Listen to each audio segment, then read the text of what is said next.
Viewers welcome back to program. So viewers गलबात करन जा रहे हैं एंड वाले सैक्शन दे विच कि इस महीने विच अयोध्या विच मोदी वालों कीते जा रहे राम मंदिर उद्घाटन नूं बहुत वड्डी इवेंट वजों विच जिहड़ा कन्वर्ट किया जा रहा है। अयोध्या मंदिर के मुख पुजारी का कहना है कि इस नाल राम राज की शुरुआत होवेगी, यानी कि ये हिंदू राष्ट्र के बनन का अनअलानिया ऐलान होगा। इस बारे आप गलबात करन जा रहे हैं और नाल तुहाडे जिहड़े मैसेज ने वो भी लवांगे और गुरबाणी विचार भी जिहड़ा अज होगा।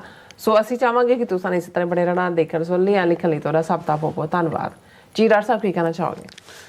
देखो जिसनूं लफज इन्होंने प्राण प्रतिष्ठा दिता है जी, इनफैक्ट ये मोदी की प्राण प्रतिष्ठा ही है। राम जी तो बेचारे उन्होंने ना ही वरत्या जा रहा है, उन्होंने ऐसा सियासत च रगड़िया है।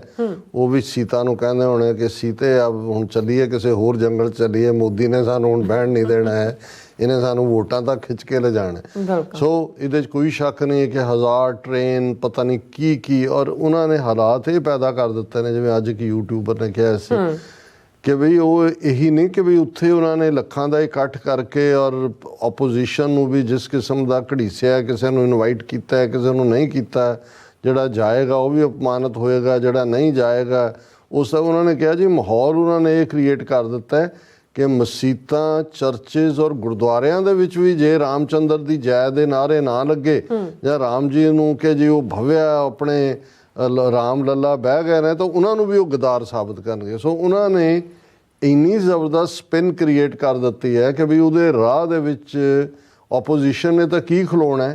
घट गिणतियां लई भी ये दिक्कत होएगी कि जे वो जिहड़े ने उस सैलीब्रेशन का हिस्सा नहीं बनते और ये इवें बना दिता है जिवें कि सचमुच ही जिहड़ा है ये हिंदू राष्ट्र होए।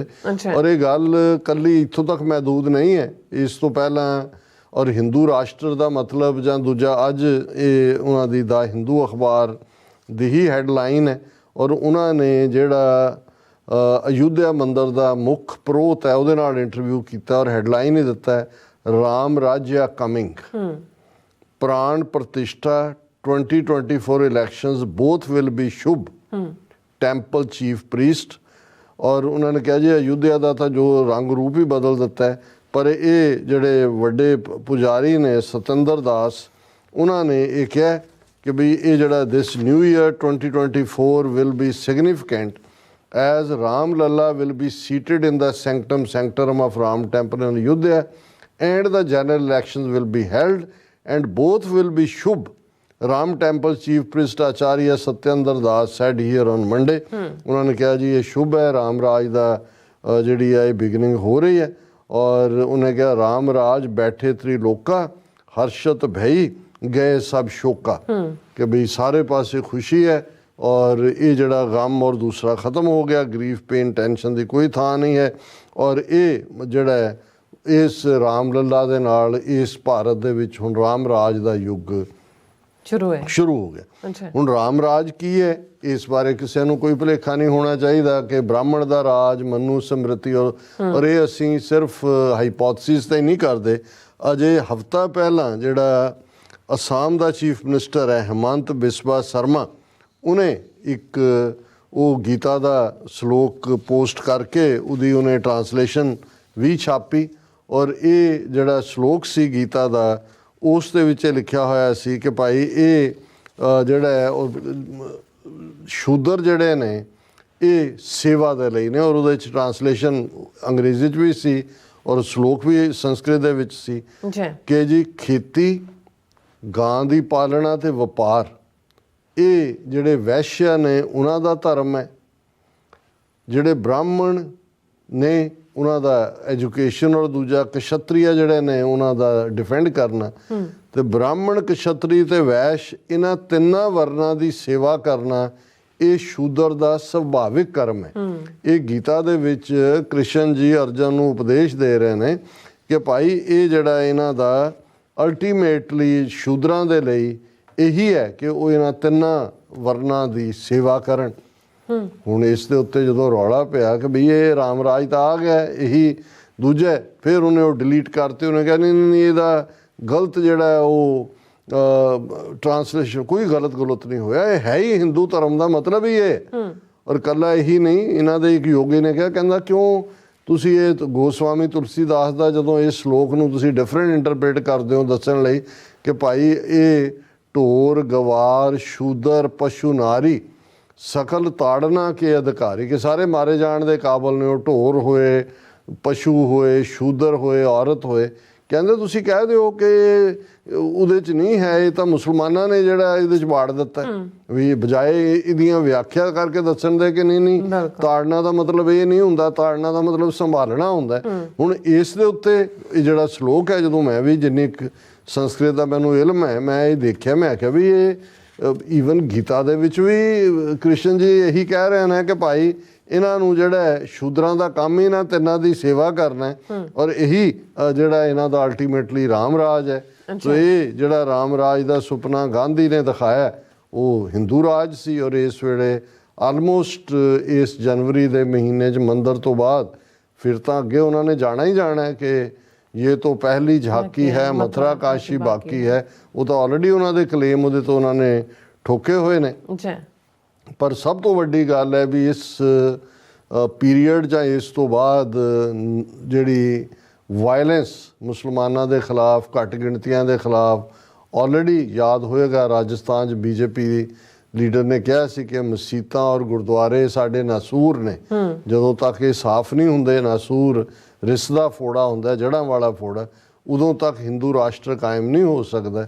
ਸੋ ਆਲਰੇਡੀ ਜੇ ਉਹਨਾਂ ਦੇ ਚੀਫ ਪੁਜਾਰੀ ਕਹਿ ਰਿਹਾ ਜੀ ਰਾਮ ਰਾਜ ਦੀ ਸ਼ੁਰੂਆਤ ਹੋ ਗਈ, ਫਿਰ ਇਹ ਅੰਦਾਜ਼ਾ ਲਾ ਲਓ ਵੀ ਉੱਥੇ ਕੀ ਹੋਣ ਜਾ ਰਿਹਾ। ਔਰ ਅਸੀਂ ਜਿਵੇਂ ਇਕਰਾਰ ਕੀਤਾ ਸੀ ਆਪਣੇ ਵਿਊਅਰਸ ਦੇ ਨਾਲ ਕਿ ਅਸੀਂ ਰੈਗੂਲਰਲੀ ਜਿਹੜਾ ਹੈ ਉਹ ਗੁਰਬਾਣੀ ਵਿਚਾਰ ਨੂੰ ਵੀ ਹਿੱਸਾ ਬਣਾਵਾਂਗੇ। ਇਸ ਤੋਂ ਪਹਿਲਾਂ ਕਿ ਅਸੀਂ ਆਉਣ ਵਾਲੇ ਦਿਨਾਂ 'ਚ ਉਹਨੂੰ ਅੱਡ ਸੈਗਮੈਂਟ ਬਣਾਈ, ਅੱਜ ਅਸੀਂ ਇਸ ਨੂੰ ਇਸੇ ਦਾ ਹੀ ਹਿੱਸਾ ਬਣਾ ਕੇ ਡਿਸਕਸ ਕਰ ਰਹੇ ਹਾਂ। ਔਰ ਇਹ ਜਿਹੜਾ ਅੱਜ ਅਸੀਂ ਸ਼ਬਦ ਵੀ ਚੁਣਿਆ ਉਹੀ ਹੈ ਜਿਹੜਾ ਸਮੇਂ ਦੀ ਗਰਦਸ਼ ਨੂੰ ਬਿਆਨਦਾ ਹੈ। ਔਰ ਕੱਲ੍ਹ ਦੀ ਮੇਰੀ ਪ੍ਰੈਜੈਂਟੇਸ਼ਨ ਵੀ ਜਿਹੜੀ ਸੀ ਨਿਊਯਾਰਕ 'ਚ ਇਸ ਸ਼ਬਦ ਨਾਲ ਸੀ। ਇਹ ਆਸਾ ਰਾਗ ਦਾ ਸ਼ਬਦ ਹੈ, ਪਰ ਜਦੋਂ ਅਸੀਂ ਰਾਤ ਸੋਹਿਲਾ ਸੌਣ ਤੋਂ ਪਹਿਲਾਂ ਪੜ੍ਹਦੇ ਹਾਂ ਤੇ ਉਸ ਦਾ ਵੀ ਉਸ ਬਾਣੀ ਦੇ ਵਿੱਚ ਵੀ ਇਹ ਜਿਹੜਾ ਇਹ ਰਾਗ ਆਸਾ ਦੀ ਆਪਣੀ ਉਸ ਕੈਟਾਗਰੀ 'ਚ ਵੀ ਹੈ। ਔਰ ਸੋਹਿਲਾ ਬਾਣੀ 'ਚ ਵੀ ਜਦੋਂ ਗੁਰੂ ਗ੍ਰੰਥ ਸਾਹਿਬ ਦੀ ਬਿਗਨਿੰਗ ਹੁੰਦੀ ਹੈ, ਜਪ ਸਾਹਿਬ ਸੋਧਾਰ ਤੇ ਫਿਰ ਸੋਹਿਲਾ। ਔਰ ਇਹ ਰਾਗ ਆਸਾ ਮਹੱਲਾ ਪਹਿਲਾ, 6 ਘਰ 6 ਗੁਰ 6 ਉਪਦੇਸ਼, ਗੁਰ ਗੁਰ ਏਕੋ ਵੇਸ ਅਨੇਕ ਬਾਬਾ, ਜੈ ਘਰ ਕਰਤੇ ਕੀਰਤ ਹੋਏ, ਸੋ ਘਰ ਰਾਖ ਵਡਾਈ ਤੋਏ ਰਹਾਓ, ਵਿਸਵੇ ਚਸਿਆ ਘੜੀਆਂ ਪਹਿਰਾਂ, ਥਿੱਤੀ ਵਾਰੀ ਮਾਉ ਹੋਆ, ਸੂਰਜ ਏਕੋ ਰੁੱਤ ਅਨੇਕ, ਨਾਨਕ ਕਰਤੇ ਕੇ ਕੀਤੇ ਵੇਸ। ਹੁਣ ਜਿਹੜੇ ਕੈਲੰਡਰ ਨੇ ਜਾਂ ਨਿਊ ਈਅਰ ਜਿਹੜਾ ਖਾਸ ਤੌਰ 'ਤੇ ਇਹ ਸ਼ੁਰੂਆਤ ਹੈ ਜਿਸ ਦੀ, ਇਹਦੀ ਕੈਲਕੂਲੇਸ਼ਨ ਦਾ ਧੁਰਾ ਸਨ ਹੈ, ਸੂਰਜ ਹੈ। ਔਰ ਸੂਰਜ ਜਿਹੜਾ ਜਿਵੇਂ ਅਸੀਂ ਦੇਖਦੇ ਹਾਂ ਕਿ ਭਾਈ ਸਾਡਾ ਪਲੈਨਟ ਹੈ, ਉਹਦਾ ਸੂਰਜ ਚੰਦਰਮਾ ਹੈ, ਇੱਦਾਂ ਦੇ ਕਈ 9 ਜਿਹੜੇ ਨੇ ਉਹ ਗ੍ਰਹਿ ਬਣਦੇ ਨੇ। ਫਿਰ ਮਿਲਕੀ ਵੇ ਹੈ, ਗਲੈਕਸੀ ਹੈ, ਕਾਸਮੋਸ ਹੈ।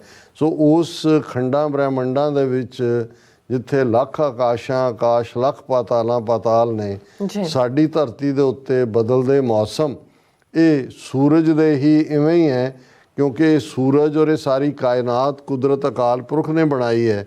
ਜਿਵੇਂ ਅਸੀਂ ਆਪਣੇ ਕੱਪੜੇ ਬਦਲਦੇ ਹਾਂ, ਇਵੇਂ ਹੀ ਨਾਨਕ ਕਰਤੇ ਕੇ ਕੀਤੇ ਵੇਸ। ਸੂਰਜ ਇੱਕੋ ਰੁੱਤ ਅਨੇਕ। ਹੁਣ 6 ਰੁੱਤਾਂ ਸਾਡੇ ਉਸ ਖਿੱਤੇ 'ਚ ਹੁੰਦੀਆਂ ਨੇ, ਇੱਥੇ ਅਸੀਂ 4 ਗਿਣਦੇ ਹਾਂ। ਔਰ ਇਹ ਇਵੇਂ ਹੀ ਹੈ ਰੁੱਤਾਂ ਦਾ ਬਦਲਣਾ, ਜਿਵੇਂ ਕਿ ਰੱਬ ਆਪਣੇ ਕੱਪੜੇ ਬਦਲਦਾ ਹੈ, ਕਰਤੇ ਕੇ ਕੀਤੇ ਵੇਸ। ਪਰ ਇਸ ਗੱਲ ਨੂੰ ਕਿ ਭਾਈ ਇਸ ਸਾਰੀ ਕਾਇਨਾਤ ਨੂੰ ਬਣਾਉਣ ਵਾਲਾ ਰੱਬੁਲ ਆਲਮੀਨ ਇੱਕੋ ਇੱਕ ਅਕਾਲ ਪੁਰਖ ਹੈ। ਗੁਰੂ ਸਾਹਿਬ ਨੇ, ਗੁਰੂ ਨਾਨਕ ਪਾਤਸ਼ਾਹ ਨੇ 6 ਜਿਹੜੇ ਇਹਨਾਂ ਦੇ ਦਰਸ਼ਨ ਸ਼ਾਸਤਰ ਨੇ। ਇਸ ਗੱਲ ਦਾ ਧਿਆਨ ਰਹੇ ਜਦੋਂ ਅਸੀਂ ਬ੍ਰਾਹਮਣ ਮਤ ਦੇ ਗ੍ਰੰਥਾਂ ਦੀ ਗੱਲ ਕਰਦੇ ਹਾਂ ਤੇ ਵੇਦ 4 ਨੇ, ਰਿਗ ਸ਼ਾਮ ਯਜੁਰ ਅਥਰਵ, ਤੇ 6 ਸ਼ਾਸਤਰ ਨੇ, ਵੇਦ ਸ਼ਾਸਤਰ ਸਿਮਰਤੀਆਂ ਪੁਰਾਣ। ਹੁਣ ਜਿਹੜੇ 6 ਸ਼ਾਸਤਰ ਨੇ ਉਹਨਾਂ ਦੇ 6 ਅੱਡ ਅੱਡ ਲਿਖਾਰੀ ਨੇ। 6 ਜਿਹੜੇ ਸ਼ਾਸਤਰ ਨੇ ਉਹਨਾਂ ਦੇ ਵਿੱਚ ਅਸੀਂ ਮੁੱਖ ਤੌਰ 'ਤੇ ਦੇਖਦੇ ਹਾਂ ਸਾਂਖ ਸ਼ਾਸਤਰ ਹੈ, ਨਿਆਏ ਹੈ, ਵੈਸ਼ੇਸ਼ਿਕ ਹੈ, ਯੋਗ ਹੈ, ਮੀਮਾਂਸਾ ਹੈ ਤੇ ਵਿਦਾਂਤ ਹੈ। ਔਰ ਇਹਨਾਂ 6 ਸ਼ਾਸਤਰਾਂ ਦੇ ਲਿਖਾਰੀਆਂ ਸ਼ਾਂਖ ਨੂੰ ਕਪਲ ਨੇ ਲਿਖਿਆ, ਨਿਆਏ ਨੂੰ ਗੌਤਮ ਨੇ ਲਿਖਿਆ, ਵੈਸ਼ੇਸ਼ਿਕ ਨੂੰ ਕਣਾਦ ਨੇ ਲਿਖਿਆ, ਯੋਗ ਜਿਹੜਾ ਸ਼ਾਸਤਰ ਹੈ ਉਹਨੂੰ ਪਤੰਜਲੀ ਨੇ ਲਿਖਿਆ, ਮੀਮਾਂਸਾ ਨੂੰ ਜੈਮਨੀ ਨੇ ਲਿਖਿਆ ਔਰ ਵਿਦਾਂਤ ਨੂੰ ਰਿਸ਼ੀ ਵਿਆਸ ਨੇ ਲਿਖਿਆ। ਸੋ ਗੁਰੂ ਸਾਹਿਬ ਨੇ ਜਦੋਂ 6 ਘਰ ਕਿਹਾ ਤੇ ਇਹ 6 ਸ਼ਾਸਤਰਾਂ ਦਾ ਜ਼ਿਕਰ ਹੈ, 6 ਘਰ 6 ਗੁਰ, ਕਿ ਇਹ 6 ਸ਼ਾਸਤਰ ਨੇ ਤੇ ਇਹ 6 ਉਹਨਾਂ ਦੇ ਲਿਖਣ ਵਾਲੇ ਜਿਹੜੇ ਰਿਸ਼ੀ ਨੇ। 6 ਘਰ 6 ਗੁਰ 6 ਉਪਦੇਸ਼, ਇਹਨਾਂ 6ਾਂ ਚੋਂ ਅੱਡ ਅੱਡ ਜਿਹੜਾ ਮੈਸੇਜ ਨਿਕਲਦਾ ਹੈ। 6 ਘਰ 6 ਗੁਰ 6 ਉਪਦੇਸ਼, ਗੁਰ ਗੁਰ ਏਕੋ ਵੇਸ ਅਨੇਕ। ਪਰ ਅਲਟੀਮੇਟ ਟਰੂਥ ਰੱਬ ਇੱਕ ਹੈ, ਉਹਦੇ ਅੱਡ ਅੱਡ ਰੂਪਾਂ ਨੂੰ ਐਕਸਪਲੇਨ ਕੀਤਾ ਜਾ ਸਕਦਾ ਹੈ। ਹਰ ਇੱਕ ਨੇ ਉਹਨਾਂ 6 ਸ਼ਾਸਤਰਾਂ ਦੇ ਵਿੱਚ ਇੱਕ ਸ਼ਾਸਤਰ ਐਸਾ ਹੈ ਜਿਹੜਾ ਰੱਬ ਦੀ ਹੋਂਦ 'ਚ ਯਕੀਨ ਨਹੀਂ ਰੱਖਦਾ, ਉਹ ਹਰ ਚੀਜ਼ ਪਦਾਰਥ ਦੇ ਨਾਲ ਐਕਸਪਲੇਨ ਕਰਦਾ। ਇਹੀ ਕਹਿ ਕੇ ਫਿਰ ਗੁਰੂ ਸਾਹਿਬ ਨੇ ਫਰਮਾਇਆ ਕਿ ਭਾਈ ਜਿਹੜਾ ਹੈ ਗੁਰ ਗੁਰ ਏਕੋ ਵੇਸ ਅਨਾਇਕ, ਬਾਬਾ ਜੈ ਕਰ ਕਰਤੇ ਕੀਰਤ ਹੋਏ, ਸੋ ਕਰ ਰਾਖ ਵਡਾਈ ਤੋਏ। ਕਿ ਜਿਸ ਘਰ ਦੇ ਵਿੱਚ, ਜਿਸ ਥਾਂ ਤੇ ਰੱਬ ਦੀ ਸਿਫਤ ਸਲਾਹ ਹੁੰਦੀ ਹੈ, ਉਹਦੀ ਵਡਿਆਈ ਜਿਹੜੀ ਹੈ ਉੱਥੇ ਹੁੰਦੀ ਹੈ, ਉਹੀ ਸਲਾਮਤੀ ਹੁੰਦੀ ਹੈ, ਉਹੀ ਜੀਵਨ ਦਾ ਆਨੰਦ ਹੁੰਦਾ ਹੈ। ਔਰ ਜਦੋਂ ਟਾਈਮ ਦੀ ਵੰਡ, ਅਸੀਂ ਤਾਂ ਜਿਹੜਾ ਸਾਲ ਦੇ 12 ਮਹੀਨੇ ਕਿਹਾ, ਔਰ ਗੁਰੂ ਸਾਹਿਬ ਨੇ ਇਹਦੇ 'ਚ ਜਿਹੜੀਆਂ ਉਸ ਜ਼ਮਾਨੇ ਦੇ ਵਿੱਚ ਟਾਈਮ ਦੀ ਵੰਡ ਸੀ, ਔਰ ਬਹੁਤ ਸਾਰੇ ਸਾਡੀ ਯੰਗਰ ਜਨਰੇਸ਼ਨ ਲਈ ਇਹ ਦਿਲਚਸਪ ਵੀ ਹੋਏਗੀ ਜਦੋਂ ਗੁਰੂ ਸਾਹਿਬ ਨੇ ਫਰਮਾਇਆ ਵਿਸਵੇ ਚਸਿਆ ਘੜੀਆਂ ਪੈਰਾਂ ਥਤੀ ਵਾਰੀ ਮੌ ਹੁਆ। ਹੁਣ ਵਿਸਾ ਕੀ ਹੈ? ਅੱਖ ਦਾ ਝਪਕਣਾ ਜਿਹੜਾ ਹੈ, ਜੇ ਉਹਨੂੰ 4 ਕਹਿੰਦੇ ਨੇ ਅੱਖ ਦੇ ਝਪਕਣ ਨੂੰ, ਜੇ 15 ਵਾਰ ਅੱਖ ਝਮਕੇ ਤੇ ਇੱਕ ਵਿਸਾ ਬਣਦਾ, ਔਰ ਜੇ 15 ਵਿਸੇ ਹੋਣ ਤੇ ਇੱਕ ਚਸਾ ਬਣਦਾ, 30 ਚਸੇ ਇੱਕ ਪਲ ਬਣਾਉਂਦੇ ਨੇ, 60 ਪਲ ਦੀ ਇੱਕ ਘੜੀ ਹੁੰਦੀ ਹੈ, 7.5 ਘੜੀਆਂ ਦਾ ਇੱਕ ਪਹਿਰ ਹੁੰਦਾ, 4 ਪਹਿਰ ਦਾ ਦਿਨ ਹੁੰਦਾ, 4 ਪਹਿਰ ਦਾ ਰਾਤ ਹੁੰਦੀ ਹੈ। ਇਹਦਾ ਮਤਲਬ 8 ਪਹਿਰ ਇੱਕ ਦਿਨ ਬਣਾਉਂਦੇ ਨੇ। ਥਿੱਤਾਂ ਜਿਹੜੀਆਂ ਨੇ, ਕੁੱਲ ਇਹਨਾਂ ਦਾ ਸੰਬੰਧ ਚੰਦਰਮਾ ਨਾਲ ਵੀ ਹੁੰਦਾ, 15 ਥਿੱਤਾਂ ਨੇ, 7 ਵਾਰ ਨੇ, 12 ਮਹੀਨੇ ਨੇ ਤੇ 6 ਰੁੱਤਾਂ ਨੇ। ਹੁਣ ਇਹ ਸਾਰੇ ਨੂੰ ਹੀ ਗੁਰੂ ਸਾਹਿਬ ਨੇ ਆਪਣੀ ਇਸ ਵਿਸਾ ਸਭ ਤੋਂ ਛੋਟਾ ਹੈ ਜਿਹੜਾ ਫਲਕਾਰ ਹੈ, ਜਿਹੜਾ 15 4 ਵਿਸਵੇ ਚਸਿਆ ਘੜੀਆਂ ਪਹਿਰਾਂ ਥਿੱਤੀ ਵਾਰੀ ਮੌ ਹੁਆ ਮਹੀਨੇ ਹੋਏ, ਸੂਰਜ ਏਕੋ ਰੁੱਤਾਂ ਨੇ। ਕਿ ਵੀ ਦੇਖੋ ਇੱਕੋ ਹੀ ਸੂਰਜ ਹੈ, ਲੇਕਿਨ ਸੂਰਜ ਨੇ ਰੁੱਤਾਂ ਵੀ ਬਦਲ ਦਿੱਤੀਆਂ, ਉਹਨਾਂ ਦੇ ਨਾਲ ਥਿੱਤਵਾਰ ਵੀ ਬਦਲ ਜਾਂਦੇ ਨੇ, ਉਸ ਦੇ ਨਾਲ ਵਕਤ ਵੀ ਬਦਲ ਜਾਂਦਾ ਹੈ। ਕਿ ਨਾਨਕ ਕਰਤੇ ਕੇ ਕੀਤੇ ਵੇਸ। ਸੋ ਇਹ ਮੈਨੂੰ ਲੱਗਾ ਕਿ ਵੀ ਅੱਜ ਜਦੋਂ ਅਸੀਂ ਇਸ ਅੰਗਰੇਜ਼ੀ ਵਰ੍ਹੇ ਦੀ ਸ਼ੁਰੂਆਤ ਦੀ ਗੱਲ ਕਰ ਰਹੇ ਹਾਂ ਤੇ ਗੁਰੂ ਨਾਨਕ ਸਾਹਿਬ ਨੇ ਇਸ ਫਰਮਾਨ ਰਾਹੀਂ ਇਹੀ ਯਾਦ ਦਹਾਨੀ ਕਰਵਾਈ ਕਿ ਗੁਰ ਗੁਰ ਏਕੋ ਵੇਸ ਅਨੇਕ, ਬਾਬਾ ਜੈ ਕਰ ਕਰਤੇ ਕੀਰਤ ਹੋਏ, ਸੋ ਕਰ ਰਾਖ ਵਡਾਈ ਤੋਏ। ਹੁਣ ਆਪਾਂ ਵਿਊਅਰਸ ਆਪਣੇ ਜਿਹੜੇ ਮੈਸੇਜ ਨੇ ਉਹ ਲੈਣ ਜਾਣੇ। ਬਲਜੀਤ ਵਰੈਤ ਜੀ ਵੀ ਫਤਿਹ ਬੁਲਾਉਂਦੇ ਨੇ, ਜੈ ਸ਼੍ਰੀ ਜੀ ਖਾਲਸਾ ਜ਼ਿੰਦਾਬਾਦ ਐਂਡ ਫਤਿਹ ਬੁਲਾਉਂਦੇ ਨੇ। ਇੰਦਰਜੀਤ ਸਿੰਘ ਸੰਧੂ ਜੀ ਵੀ ਫਤਿਹ ਬੁਲਾਉਂਦੇ, ਖਾਲਸਾ ਜ਼ਿੰਦਾਬਾਦ ਕਹਿੰਦੇ ਨੇ। ਦਵਿੰਦਰ ਸੰਧੂ ਜੀ ਵੀ ਸਾਨੂੰ ਕਹਿੰਦੇ ਨੇ ਕਿ ਵਾਹਿਗੁਰੂ ਜੀ ਕਾ ਖਾਲਸਾ ਵਾਹਿਗੁਰੂ ਜੀ ਕੀ ਫਤਿਹ। TV 84 ਦੀ ਟੀਮ ਨੂੰ ਵਾਹਿਗੁਰੂ ਜੀ। ਜਥੇਦਾਰ ਗੁਰਦੇਵ ਸਿੰਘ ਕੌਂਕੇ ਦੀ ਲਾਸਾਨੀ ਸ਼ਹਾਦਤ ਨੂੰ ਕੋਟ ਕੋਟ ਪ੍ਰਣਾਮ ਜੀ। ਐਂਡ ਸੁਖਜੀਵਨ ਬੱਚੂ ਜੀ ਵੀ ਗੁੱਡ ਜੋਬ ਕੀਪਰ ਅਪ ਕਹਿੰਦੇ ਨੇ। ਐਂਡ ਮਨਜੋਰ ਕਨੂਰ ਕਹਿੰਦੇ ਨੇ ਕਿ ਖਾਲਸਾ ਜ਼ਿੰਦਾਬਾਦ। ਧਨਰਾਜ ਕਹਿੰਦੇ ਨੇ ਕਿ thanks doctor Amarjit Singh ji and Neelam Kaur ji, Waheguru ਤੁਹਾਨੂੰ ਹੋਰ ਸਮਰੱਥਾ ਤੇ ਬੁੱਧ ਬਲ ਬਖਸ਼ਣ, ਵਾਹਿਗੁਰੂ ਜੀ ਕਹਿੰਦੇ ਨੇ। ਐਂਡ ਡਾਕਟਰ ਪਰਮਜੀਤ ਸਮਰਾ ਜੀ ਵੀ ਆਏ ਨੇ, ਕਹਿੰਦੇ ਨੇ ਕਿ ਭਾਰਤ ਵੱਲੋਂ ਕਿਸੇ ਸਮੇਂ ਭਾਜਪਾਈ ਸਰਕਾਰ ਵੱਲੋਂ ਇੱਕ ਵਿਸ਼ੇਸ਼ ਹਵਾਈ ਜਹਾਜ਼ ਵਿੱਚ ਪਾਕਿਸਤਾਨ ਜਾ ਕੇ ਛੱਡਿਆ ਗਿਆ ਜੈਸ਼-ਏ ਮੁਹੰਮਦ ਜਥੇਦਾਰ ਦੀ ਮੁਖੀ ਮੌਲਾਨਾ ਮਸੂਦ ਅਜ਼ਹਰ ਅੱਤਵਾਦੀ ਅੱਜ ਸਵੇਰੇ ਪਾਵਲਪੁਰ ਮਸਜਿਦ ਤੋਂ ਵਾਪਸ ਆ ਰਿਹਾ ਸੀ। ਉਹਨਾਂ ਨੇ ਨਿਕਲ ਕੇ ਯਾਰ ਉਹਨਾਂ ਅੱਛਾ ਹੋ ਸਕਦਾ ਮਰਡਰ ਹੋਇਆ ਹੋਇਆ, ਮੈਂ ਖਬਰ ਦੇਖੀ ਨਹੀਂ ਹੈ, ਕੱਲ ਡਿਸਕਸ ਕਰਾਂਗੇ ਜੀ। ਕੁਲਵੀਰ ਮਾਇਲ ਜੀ ਕਹਿੰਦੇ ਨੇ ਖਾਲਸਾ ਜ਼ਿੰਦਾਬਾਦ। ਜੀਤ ਸੂਰਤੀਆ ਜੀ ਕਹਿੰਦੇ TV 84 ਜ਼ਿੰਦਾਬਾਦ, ਖਾਲਸਾ ਜ਼ਿੰਦਾਬਾਦ। ਐਂਡ ਸੁਖਵਿੰਦਰ ਸਿੰਘ ਖਾਲਸਾ ਜ਼ਿੰਦਾਬਾਦ ਕਹਿੰਦੇ ਨੇ ਐਂਡ ਫਤਿਹ ਬੁਲਾਉਂਦੇ ਨੇ। ਐਂਡ ਫਿਰ ਇਸ ਤਰ੍ਹਾਂ ਸਾਨੂੰ ਡਾਕਟਰ ਪਰਮਜੀਤ ਸਿੰਘ ਸਮਰਾ ਜੀ TV 84 ਦੇ ਸਮੁੱਚੇ ਪਰਿਵਾਰ ਨੂੰ ਪਿਆਰ ਸਤਿਕਾਰ ਸਹਿਤ ਗੱਜ-ਵੱਜ ਕੇ ਬੁਲਾਈ ਗਈ ਦਸ਼ਮੇਸ਼ ਪਿਤਾ ਗੁਰੂ ਗੋਬਿੰਦ ਸਿੰਘ ਜੀ ਵੱਲੋਂ ਬਖਸ਼ਿਸ਼ ਪ੍ਰਾਪਤ ਗੁਰਫਤਿਹ। ਵਾਹਿਗੁਰੂ ਜੀ ਕਾ ਖਾਲਸਾ ਵਾਹਿਗੁਰੂ ਜੀ ਕੀ ਫਤਿਹ। ਪ੍ਰਵਾਨ ਕਰਿਓ ਖਾਲਿਸਤਾਨ ਜ਼ਿੰਦਾਬਾਦ ਕਿਹਾ ਇਹਨਾਂ ਨੇ। ਜਗਦੀਸ਼ ਸਿੰਘ ਗਿੱਲ ਜੀ ਖਾਲਸਾ ਜ਼ਿੰਦਾਬਾਦ ਐਂਡ ਕਰਮਜੀਤ ਸਿੰਘ ਜੀ ਕਹਿੰਦੇ ਨੇ ਕਿ ਵਾਹਿਗੁਰੂ ਜੀ ਕਾ ਖਾਲਸਾ ਵਾਹਿਗੁਰੂ ਜੀ ਕੀ ਫਤਿਹ। ਡਾਕਟਰ ਸਾਹਿਬ very good job Guru ji, ਚੜ੍ਹਦੀ ਕਲਾ ਬਖਸ਼ਣ ਤੁਹਾਨੂੰ। ਹਾਂਜੀ ਉਹਨਾਂ ਨੇ ਇੰਨੀ ਗੱਲ ਕਹੀ ਹੈ। ਐਂਡ ਫਿਰ ਇਸੇ ਤਰ੍ਹਾਂ ਬਿੱਟੂ ਸਿੰਘ ਨਵੇਂ ਸਾਲ ਦੀ ਮੁਬਾਰਕਬਾਦ ਦਿੰਦੇ ਨੇ। ਐਂਡ ਸਤਨਾਮ ਸਿੰਘ ਜੀ ਫਤਿਹ ਬੁਲਾਉਂਦੇ ਨਵੇਂ ਸਾਲ ਦੀ ਮੁਬਾਰਕਬਾਦ ਦਿੰਦੇ ਨੇ। ਐਂਡ ਕਹਿੰਦੇ ਨੇ ਅਸੀਂ ਨਵੇਂ ਸਾਲ ਤੇ ਖਾਲਿਸਤਾਨ ਦੇ ਹੋਰ ਨੇੜੇ ਹੋ ਗਏ ਹਾਂ। ਔਰ ਸ਼ਿੰਦਾ ਗਿੱਲ ਜੀ ਵੀ ਖਾਲਸਾ ਜ਼ਿੰਦਾਬਾਦ ਐਵਰੀਬਾਡੀ TV 84 ਕਹਿੰਦੇ ਨੇ। And all about truth and ਸਿੱਖਿਜ਼ਮ ਫਤਿਹ ਬੁਲਾਉਂਦੇ ਨੇ। ਜਗਦੀਪ ਸਿੰਘ ਜੀ ਕਹਿੰਦੇ ਜਥੇਦਾਰ ਸਾਹਿਬ ਭਾਈ ਗੁਰਦੇਵ ਸਿੰਘ ਜੀ ਕੌਂਕੇ ਸਾਹਿਬ ਜੀ ਦੇ ਚਰਨਾਂ ਵਿੱਚ ਕਰੋੜ ਕਹਿੰਦੇ ਨੇ ਕਰੋੜ ਨਮਸਕਾਰ ਇਹਨਾਂ ਸ਼ਹੀਦ ਸਿੰਘਾਂ ਦਾ ਦਿੱਤਾ ਖਾ ਰਹੇ ਹਾਂ। ਫਿਰ ਇਸੇ ਤਰ੍ਹਾਂ ਸੁਖਵਿੰਦਰ ਸਿੰਘ ਜੀ ਵੀ ਫਤਿਹ ਬੁਲਾਉਂਦੇ ਨੇ ਖਾਲਸਾ ਜ਼ਿੰਦਾਬਾਦ ਕਹਿੰਦੇ ਨੇ। ਤਸਵੀਰ ਬਰਾਜ ਜੀ ਵੀ ਫਤਿਹ ਬੁਲਾਉਂਦੇ ਨੇ। ਸਤਨਾਮ ਢਿੱਲੋਂ ਜੀ ਕਹਿੰਦੇ ਨਵੇਂ ਸਾਲ ਦੀਆਂ ਲੱਖ ਵਧਾਈਆਂ ਹੋਣ ਜੀ, ਪੰਥ ਚੜ੍ਹਦੀ ਕਲਾ ਵਿੱਚ ਰਹੇ, ਅਕਾਲ ਪੁਰਖ ਮਿਹਰ ਕਰੇ। ਕੜੀਵਾਲ ਦੇਖ ਰਹੇ ਹਾਂ ਥੋੜੇ ਫੇਸਬੁੱਕ ਵਾਲੇ ਵੀ ਸ਼ੇਅਰ ਕਰ ਲਈਏ। ਹਾਂਜੀ ਵੀਰ ਜਸਬੀਰ ਸਿੰਘ ਲਿਖਦੇ ਨੇ we will get Khalistan through referendum process in 2024। ਬਿਲਕੁਲ ਤੁਸੀਂ ਠੀਕ ਫਰਮਾਇਆ। Davinder Sandhu, Jasbir Singh, Balwant Singh, Muhammad Anwar, Kamaljit Singh happy new year. ਔਰ ਦੀਪ ਸਿੰਘ ਕਹਿੰਦੇ ਨੇ ਅੱਜ ਇੱਕ ਸੈਗਮੈਂਟ ਗੁਰਬਾਣੀ ਵਿਚਾਰ ਦੀ ਹੋਏਗੀ। ਤੁਹਾਡਾ ਬਿਲਕੁਲ ਅੰਦਾਜ਼ਾ ਠੀਕ ਹੈ। ਕਿਰਪਾਲ ਸਿੰਘ ਚੀਮਾ ਰਾਜ ਕਰੇਗਾ ਖਾਲਸਾ। ਔਰ ਉਹਨਾਂ ਨੇ ਲਿਖਿਆ ਪਹਿਲਾਂ ਤੁਹਾਨੂੰ ਸਿੱਖਾਂ ਤੋਂ ਬੜੀ ਚਲਾਕੀ ਨਾਲ ਰਾਸ਼ਟਰੀ ਨੀਤੀ ਅਧੀਨ ਪੰਜਾਬੀ ਬਣਾਇਆ ਗਿਆ।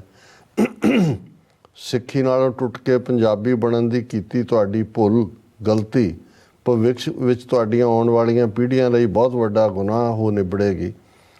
ਨੋਟ ਕਰੋ ਕਲਚਰ ਨੂੰ ਆਪਣੇ ਵਿੱਚ ਜਜ਼ਬ ਤੇ ਖ਼ਤਮ ਕਰਨਾ ਸੌਖਾ ਹੁੰਦਾ ਹੈ ਪਰ ਧਰਮ ਨੂੰ ਨਹੀਂ, ਕਿਉਂਕਿ ਧਰਮ ਨਾਲ ਅਕਾਲ ਦੀ ਓਟ ਸ਼ਕਤੀ ਜੁੜੀ ਹੁੰਦੀ ਹੈ। ਯਾਦ ਕਰੋ ਸਾਕਾ ਸਰਹੰਦ ਛੋਟੇ ਸਾਹਿਬਜ਼ਾਦੇ, ਕਿਉਂਕਿ ਹੁਣ ਉਹ ਆਪਣੀ ਰਾਸ਼ਟਰੀ ਨੀਤੀ ਦਾ ਅਗਲਾ ਪੱਤਾ ਖੋਲ੍ਹਣਗੇ।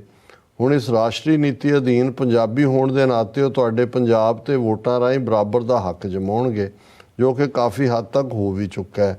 ਆਖਰ ਉਹ ਪੰਜਾਬ ਤੇ ਪੰਜਾਬੀ ਕਲਚਰ ਦੀ ਨਿੰਦਿਆ ਤੇ ਗਲਤ ਬਣਾ ਕੇ ਦੇਸ਼ ਵਿਰੋਧੀ ਰੂਪ ਵਿੱਚ ਪੇਸ਼ ਕਰਕੇ ਪੰਜਾਬ ਤੇ ਪੰਜਾਬੀ ਤੁਹਾਡੇ ਮਨ ਵਿੱਚ ਨਫ਼ਰਤ ਪੈਦਾ ਕਰਨਗੇ, ਜੋ ਕਿ ਪ੍ਰਾਈਵੇਟ ਸਕੂਲਾਂ ਰਾਹੀਂ ਸ਼ੁਰੂ ਵੀ ਹੋ ਚੁੱਕਾ ਹੈ ਤੇ ਰਾਸ਼ਟਰੀ ਦੇਸ਼ ਭਗਤ ਬਣਨ ਦੀ ਪ੍ਰੇਰਨਾ ਦੇ ਕੇ ਆਉਣ ਵਾਲੇ ਸਮੇਂ ਵਿੱਚ ਤੁਹਾਨੂੰ ਪੰਜਾਬੀ ਤੇ ਹਰ ਹੀਲੇ ਹਿੰਦੁਸਤਾਨੀ ਬਣਾਇਆ ਜਾਏਗਾ। ਇਸ ਵਾਸਤੇ ਭਾਵੇਂ ਨਸ਼ਿਆਂ ਰਾਹੀਂ ਤੁਹਾਨੂੰ ਤੇ ਸਕੂਲਾਂ ਵਿੱਚ ਪੜ੍ਹ ਰਹੇ ਤੁਹਾਡੇ ਬੱਚਿਆਂ ਨੂੰ ਜ਼ਹਿਰ ਵੀ ਕਿਉਂ ਨਾ ਦੇਣਾ ਪਵੇ। ਸੋਚੋ ਸਮਝੋ ਤੇ ਵਿਚਾਰੋ। ਸੋਚੋ ਵਿਚਾਰੋ ਤੇ ਸਮਝੋ ਭਾਈ, ਕਿਉਂਕਿ ਫੈਸਲਾ ਤੁਸਾਂ ਕਰਨਾ ਹੈ, ਆਜ਼ਾਦੀ ਜਾਂ ਗੁਲਾਮੀ। ਸੋਹਣ ਸਿੰਘ ਮਾਇਲ ਉਹਨਾਂ ਨੇ ਫਤਿਹ ਵੀ ਬੁਲਾਈ ਔਰ ਉਹਨਾਂ ਨੇ ਕਿਹਾ ਕਿ ਸਾਰੇ ਦੇਖਣ ਸੁਣਨ ਵਾਲਿਆਂ ਨੂੰ ਨਵੇਂ ਸਾਲ ਦੀਆਂ ਬਹੁਤ ਵਧਾਈਆਂ। ਸਾਡੇ ਵੀ ਰਾਜਵਿੰਦਰ ਸਿੰਘ ਉਹਨਾਂ ਨੇ ਫਤਿਹ ਬੁਲਾ ਕੇ ਕਿਹਾ happy new year to all and let's make it happier next year by contributing to our freedom from terrorist Indian state. ਇਹ ਬਿਲਕੁਲ ਐਪਰੋਪ੍ਰੀਏਟ ਮੈਸੇਜ ਹੈ। ਮੁਹੰਮਦ ਅਨਵਰ, ਬਲਦੇਵ ਸਿੰਘ ਬਾਜਵਾ ਫਤਿਹ ਬੁਲਾਉਂਦੇ ਨੇ। ਦੀਪ ਸਿੰਘ ਕਹਿੰਦੇ ਨੇ ਕਿ ਅੱਜ ਇੱਕ ਭਾਰਤੀ ਜੋਕਰ ਫੇਸਬੁੱਕ ਉੱਤੇ ਲਾਈਵ ਹੋ ਕੇ ਅੰਗਰੇਜ਼ਾਂ ਨੂੰ ਗਾਲਾਂ ਕੱਢ ਰਿਹਾ ਸੀ ਕਿ ਨਵੇਂ ਸਾਲ ਕਾਰਨ ਕਹਿੰਦਾ ਕਿ ਇਹ ਅੰਗਰੇਜ਼ਾਂ ਦਾ ਹੈ, ਸਾਡਾ ਕੋਈ ਲਿੰਕ ਨਹੀਂ ਤਾਂ ਸਾਨੂੰ ਨਹੀਂ ਮਨਾਉਣਾ ਚਾਹੀਦਾ। ਮੈਂ ਉਸ ਨੂੰ ਪੁੱਛ ਬੈਠਾ ਕਿ ਇਹ ਫੇਸਬੁੱਕ ਦੀ ਭੂਆ ਨੇ ਬਣਾਈ ਹੈ, ਇਹ ਵੀ ਤਾਂ ਅੰਗਰੇਜ਼ਾਂ ਨੇ ਬਣਾਈ ਹੈ। ਉਸ ਦੇ ਉੱਤਰ ਵਿੱਚ ਉਹ ਮੈਨੂੰ ਬਲੌਕ ਹੀ ਕਰ ਗਿਆ। ਦੇਖੋ ਇਹਨਾਂ ਦਾ ਕੀ ਠੀਕ ਫਰਮਾਇਆ ਜੀ। ਰਾਸਾ ਤੁਹਾਡਾ ਬਹੁਤ ਸ਼ੁਕਰੀਆ। ਸਵਸਟਪਲੀ ਵਿਊਅਰਸ ਕੋਲ ਨੇ ਇਜਾਜ਼ਤ। ਵਿਊਅਰਸ ਸਾਡੇ ਪ੍ਰੋਗਰਾਮ ਦਾ ਸਮਾਂ ਇੱਥੇ ਸਮਾਪਤ ਹੁੰਦਾ ਹੈ। ਤੁਸੀਂ ਆਪਣੀ ਰਾਏ ਤੇ ਸੁਝਾਅ ਸਾਨੂੰ ਭੇਜਣਾ ਭੁੱਲਣਾ ਸਾਡੇ ਇਸ ਪਤੇ ਤੇ sos@tv84.tv ਤੇ ਅਸੀਂ ਆਪਣਾ ਪ੍ਰੋਗਰਾਮ ਲੈ ਕੇ ਫਿਰ ਦੁਬਾਰਾ ਤੁਹਾਡੇ ਰੂਬਰੂ ਹੋਵਾਂਗੇ। ਤਦ ਤੱਕ ਲਈ ਮੈਨੂੰ ਤੇ ਆਪਣਾ ਸੁਣਾ ਗਿਆ ਤਾਂ ਦੇਖਦੇ ਰਹੋ TV 84 ਬੁਲਾ ਦਿਓ ਫਤਿਹ। ਵਾਹਿਗੁਰੂ ਜੀ ਕਾ ਖਾਲਸਾ ਵਾਹਿਗੁਰੂ ਜੀ ਕੀ ਫਤਿਹ। ਰੱਬ ਰਾਖਾ।